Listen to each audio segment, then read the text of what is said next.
வணக்கம். சற்று முன் கிடைக்கப்பெற்ற மிக முக்கியமான செய்தி ஒன்று வெளியாகி உள்ளது.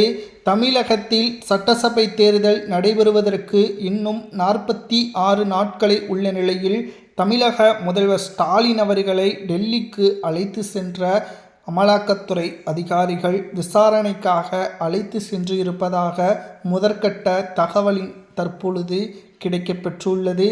KN நேரு அவர்கள் வேலை வாங்கி தருவதாக சுமார் 1020 கோடி முறைகேடு செய்ததாகவும் FIR இன்றமும் பதிவு செய்யாமல் இருப்பதன் காரணமாகவும் இதற்கு முழுமையான ஒத்துழைப்பை முதல்வராக இருந்து கொண்டு ஸ்டாலின் அவர்கள் செய்ததாக குற்றங்கள் சாட்டப்பட்டுள்ளது.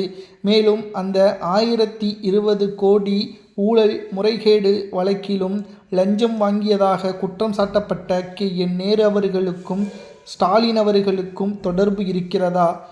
KN நேரு அவர்கள் வருகின்ற சட்டசபை தேர்தலில் சுமார் 450 கோடி அவரது மாவட்டங்களுக்கு செலவு செய்ய வேண்டும் என்று திமுக கூறியுள்ளது.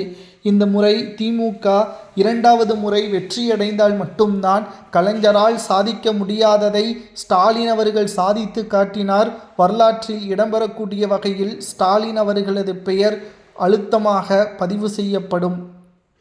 திமுகவிற்கு எதிராக புதிதாக வந்த விஜய் அவர்களையும் அகற்ற முடியும் என்ற எண்ணத்துடன் களப்பணிகளை திமுக மேற்கொண்டு வருகிறது. இப்பேற்பட்ட ஒரு சூழலில் திராவிட முன்னேற்றக் கழகம் தற்பொழுது அமைச்சர்கள் செய்த தவறினாலும் ஊழலினாலும் அமலாக்கத்துறை அதிகாரிகளது விசாரணையில் சிக்கியுள்ளது.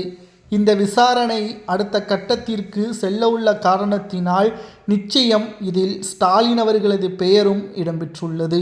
மேலும் விசாரணைக்காக தற்பொழுது டெல்லிக்கு ஸ்டாலினை அழைத்து சென்றிருக்கிறது அமலாக்கத்துறை அதிகாரிகள்.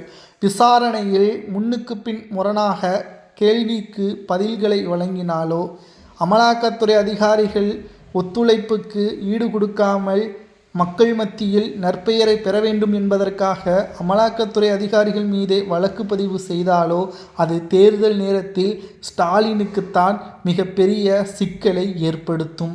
இதனால் வருகின்ற சட்டசபை தேர்தலில் அமைச்சர்களால் தான் திமுக தோல்வியடையும் என்று பலரும் கருத்துக்களை பதிவு செய்து வருகிறார்கள். பொறுத்திருந்து பார்க்கலாம். திராவிட முன்னேற்ற கழகம் 2வது முறை ஆட்சி அமைக்க வேண்டுமா அல்லது திமுக ஆட்சியே தேவையில்லை, தமிழகத்தில் அதிமுக ஆட்சி அமைக்கலாமா என்பதை மறக்காம கமெண்ட் வாயிலாக கூறுங்கள்.